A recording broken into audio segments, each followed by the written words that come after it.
Ika ni Cedric Lee at Dennis Cornejo, inurong umano ni Vong Navarro ang kaso laban sa kanila na life imprisonment.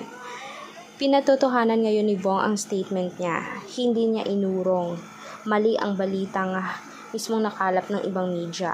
Dahil gawa-gawa lamang iyon ng kampo ni na Dennis Cornejo at mismo si Cedric Lee. Pinalaganap nila sa iba na mismong ang nagkusang gumawa ay ang lawyer nila na inurong umano ni Vong para umano marinig mismo ng judge ng korte na inurong na pala ni Vong ang kaso laban sa kanila.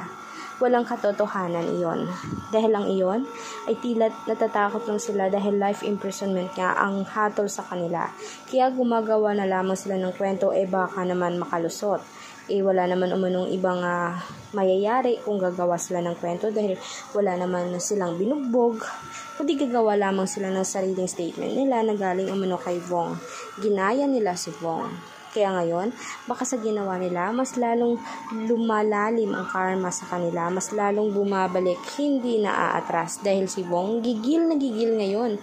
Pati na rin ang ibang mga senador dahil sila mismo ang nagtutulungan para maisiayos ang batas na mismong sina Cedric Lee ang mismong sumisira nito.